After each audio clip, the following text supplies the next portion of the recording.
నమస్తే welcome to four sides TV. TDP కార్యకర్త ఇంటిపైకి పేర్ని కిట్టు అనుచరులు దుమ్మికి వెళ్లి అతనిని చావబడ్డారు. ఉల్లపాలంకు చెందిన టీడీపీ కార్యకర్త ఈడే యశ్వంత్ వారి చేతుల్లో తీవ్రంగా గాయపడ్డారు. ప్రాణాపాయ స్థితిలో ఉన్న యశ్వంత్ ను మాజీ మంత్రి కొల్లు రవీంద్ర ప్రభుత్వ ఆసుపత్రికి తీసుకెళ్లారు. పేర్ని కిట్టు అరాచకాలపై బాధిత కుటుంబం పోలీసులకు ఫిర్యాదు చేసింది. వార్త తెలియంగానే జనసేన నాయకుడు ఇన్ఛార్జ్ బండి రామకృష్ణ, టీడీపీ నాయకులు కొల్లు రవీంద్ర, కార్యకర్తలు పెద్ద ఎత్తున పోలీస్ స్టేషన్ కు చేరుకున్నారు. దాడి చేసిన వారిపై చర్యలు తీసుకోకుంటే ఆందోళన, రాస్తా రోకో నిర్వహిస్తామని కొల్లు రవీంద్ర, బండి రామకృష్ణలు హెచ్చరించారు. అసలు అతను నడవలేని స్థితిలో ఉన్నాడు, కింద పడిపోతా ఉన్నాడు. మరి అతను చూస్తే నిజంగా హృదయ విదారకంగా ఉంది. తల్లిదండ్రులు ఇద్దరు కూడా ప్రాధేయపడతా ఉన్నారు. నిజంగా ఇది చాలా దుర్మార్గమైనటువంటి చర్య. మరి పేర్ని నాని గారిని మేము అడుగుతా ఉన్నాం, రాజకీయాలు చేయొచ్చు. గతంలో మీరు ఎమ్మెల్యేగా పోటీ చేశారు, చాలాసార్లు మచిలీపట్నంలో అన్ని పార్టీలు పోటీలు చేశారు. కానీ ఈ వింత సంస్కృతికి మరి మీరా, మీ కుమారుడు బాధ్యులా అని చెప్పి ఒకసారి నేను అడుగుతాను. ఇవాళ అక్కడికి వచ్చినటువంటి ప్రతి పవన్ అనే మీ కుమారుడి అనుచరుడు, ప్రధాన అనుచరుడు 2 కార్లు వేసుకొచ్చి 20 మంది, దాదాపు 7 బైకులు వేసుకుని వచ్చి ఈ రకమైనటువంటి గ్రామాల్లో భయభ్రాంతులు సృష్టించి ఇవాళ గంజాయి మత్తులో తూగుతూ ఉంది ఇవాళ బందర్ నియోజకవర్గం.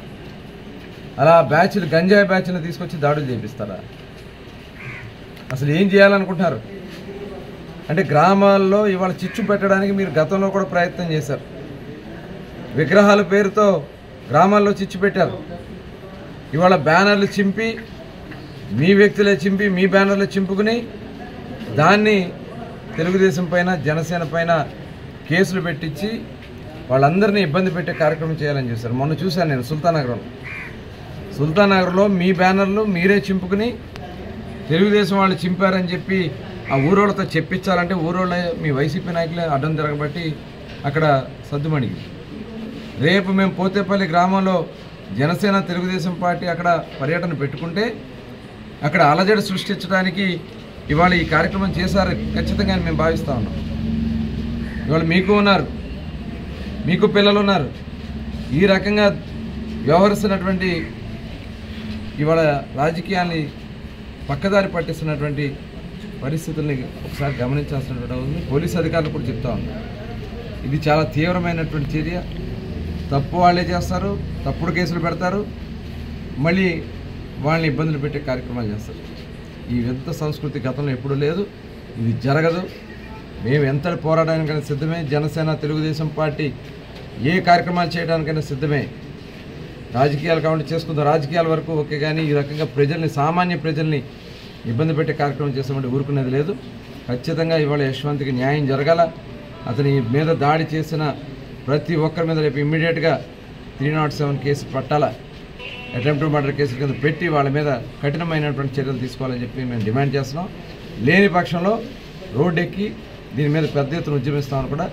మీరేమి చేయొద్దు, మీ పార్టీలు మాకేం సంబంధం లేదు, ఈ రాజకీయాలు మాకు లేదు, అసలు మేము ఎవరికి తెలియదు. అంత మట్టికి నా బిడ్డల్లో లాక్కొచ్చి ఒక పవన్ అన్న ఎక్కుతంట, నా కిట్టు బాబు వెనకాల తిరుగుతాడంట. మరి అతను ఎవరో మరి మాకు తెలియదు, మేము ఎవరిని చూడలేదు బాబు.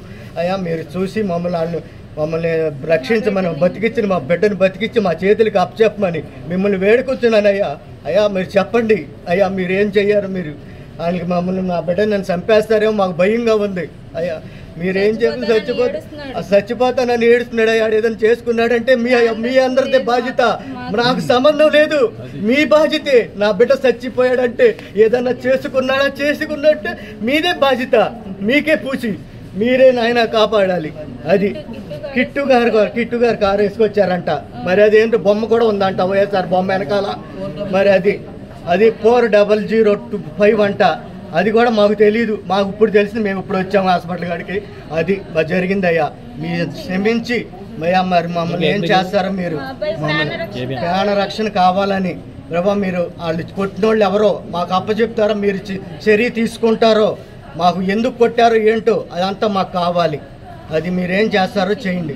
మీరేమో మాకు న్యాయం చేయించాలి, నా బిడ్డకి న్యాయం చేయాలి. అసలు మేము పనికి వెళ్తే తింటాం, లేకపోతే అడుక్కు తింటమే. మాకు దగ్గర రూపాయి లేదయ్యా, మేము ఇవన్నీ తిరగటానికి మాకు సమర్థ లేదు అయ్యా. మీరు ఏం చేస్తారో మీరు చేయండి. ఇక మంచి చేస్తారో చెడు చేస్తారో, మమ్మల్ని కూడా చంపేస్తారో కొంచెం చంపేసేయండి. ఇదే మా బాధ్యత, మీ బాధ్యత అది. ఇక మీ చేతులు అన్నీ మీ చేతుల్లో మీకు అప్పచెప్పుకుంటున్నాం. రోజు పని చేసుకుంటూ గడుపుతాడు. వాళ్ళ బ్యానర్ ఎవరో చింపారని ఇతని మీద అనుమానం వచ్చి ఇంటికాడ పడుకున్న అతను పిలిపించి అతి దారుణంగా కొట్టారు. 20 మంది కొట్టాలన్నంత అవసరం ఉందా అని అది ఆలోచించాలి. ఇలాంటి దారుణమైన పరిస్థితి. మరి కిట్టు ఫ్రెండ్స్ వచ్చి కొట్టారంట. మరి ఆ పవనం ఎవరో, అతని ఫ్రెండ్స్ ఎవరో అది చిరకలపూడి పోలీస్ స్టేషన్లో తీసుకొచ్చారు. ఆ దెబ్బలు తగిలి మా స్టేషన్కి అప్పచెప్పి స్టేషన్లో కూడా కొట్టిస్తామన్నాను. కొత్త సాంప్రదాయం మొదలెట్టారు. ఒకసారి మీరు కొడితే రెండోసారి వాళ్ళు కొడతారు. ఇది తర్వాత ఎక్కడ తగ్గుతాయో ఏమవుతాయో కూడా తెలియదు. ఇవన్నీ కూడా మానుకోండి, ఇది మంచి పద్ధతి కాదు. ఈ ప్రయత్నం మీరు గెలవడానికి మీ ప్రయత్నాలు మీరు చేయండి. తెలుగుదేశం జనసేన మా ప్రయత్నం మేము చేస్తాం. భగవంతుడు నిర్ణయిస్తాడు. అంతేగాని నియోజకవర్గంలో అందరూ అన్నదమ్ముల్లాగా ఉండాలి. కానీ ఇలా దుర్మార్గమైన పనులు చేస్తే ఇవాళ మీరు కొట్టారు, రేపొద్దు 4 కొడతారు, ఎల్లుండి ఇంకొకరు కొడతారు. అవన్నీ మానుకుని అతనికి వెంటనే న్యాయం చేయాలి పోలీసు అధికారులు అందరూ కూడా. ఇది మన నాని గారు మీ అబ్బాయికి కూడా చెప్పండి, ఇది మంచి పద్ధతి కాదురా, మనం ఎలా ఉండాలో, రాజకీయాలు ఎలా నడవాలో చెప్పండి. ఇలా వెళ్తే ఎదురు దెబ్బలు తగులుతాయని చెప్పండి ఒకసారి. నా భర్త పేరు నాగరాజు.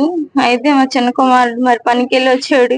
రోజులాగానే ఉల్లిపాలెం మాది, పోతేపల్లి పంచాయతీ ఉల్లిపాలెం. రోజులాగా పనికి వెళ్ళి వచ్చాడు. వచ్చి ఇంటి దగ్గరే ఉన్నాడు. ఉండగా ఫోన్ వచ్చింది. ఫోన్ వస్తే బయటికి వెళ్ళారు. రోడ్డు మీద కూడా వెళ్ళలేదు. వెళ్ళేసరికి కారులో 20 మంది దాకా దిగి పిల్లోడిని కొట్టేసి, ఆయుధాలతో కొట్టేసి, కార్లో పెట్టి కొట్టి, మరి పిల్లోడిని మళ్ళీ ఎక్కించుకుని తీసుకెళ్లిపోయి అక్కడెక్కడో తిప్పి మళ్ళీ చిరకలపూడి పోలీస్ స్టేషన్ దగ్గర తీసుకెళ్లి అక్కడ దిగబెట్టారంట. మరి మాకు ఇదంతా తెలిసేసరికి 10 అయ్యింది. మరి పిల్లోడు బయటికి వెళ్ళాడు, వస్తాడు అనుకున్నాం. ఇప్పుడు దాకా రాలేదు ఏంటని ఆరా తీస్తే ఇలా జరిగిందని చెప్పారు. మరి ఈ పని చేసిన వాళ్ళకి మరి మీరు తగిన శిక్ష ఇయ్యాలి. మరి వాళ్ళు ఎవరో మరి మాకు తెలియాలి. మరి అయ్యా నాని గారు మీకు నమస్కారం అండి. మా లాంటి బిడ్డలు మీకు ఉన్నారు కదయ్యా, నాకున్న కొడుకు నీకు ఉన్నాడు కదా, మరి ఎందుకు నా బిడ్డ మీద ఇంత కక్ష కట్టి మరి ఇలా కొట్టించారు? మరి మా అబ్బాయి మరి ఎవరు తీయడు, మరి ఎందుకు కొట్టారని తెలియదు. మరి నాలాంటి పిల్లోడు మీకు ఉన్నారు కదయ్యా, మరి ఎందుకు కొట్టించారు ఏంటో మరి నాయన. మరి మాకు న్యాయం చేయాలి. పత్తి భోషయ్య మనవడు రామారావు కొడుకు, చిన్న కొడుకు పత్తి పవను అని చెట్నాయుడు అనే కుర్రాడు. ఆయన ఊళ్ళో మనిషి అయ్యిండు కూడా బయట వ్యక్తులను తీసుకొచ్చి నా పిల్లోడిని ఇలా దారుణంగా కొట్టేసి మరి ఊరంతా తిప్పి మరి స్టేషన్ కి అప్పచేస్తాం. ఎంత ఘోరం.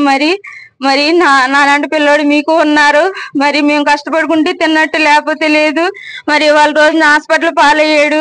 మాకు మరి న్యాయం చేయండి. మరి దేనికి ఇలా జరిగింది అనేది నాకు తెలియాలి. మరి ఎవరెవరు ఉన్నారో కూడా మాకు తెలియాలి. మరి నాయన మీ అందరినీ కూడా వేడుకుంటున్నాను. మరి ఇట్లా మా అబ్బాయిని ఇంకా చంపేసినా ఇంకా ఇంతేనా, ఇలాగే చేస్తారా? మరి కార్లు ఎక్కించుకెళ్ళిపోతున్నారు. 2 కార్లు వేసుకొచ్చారంటే మేము ఎవరో కూడా బయట ఎవరికి తెలియదు. ఇలాంటిది నా పిల్లోడిని మరి ఇంత దారుణంగా కొట్టి వెళ్ళారంటే మరి ఊళ్ళో మనిషి అయి ఉండి బయట వాళ్ళని తీసుకొచ్చి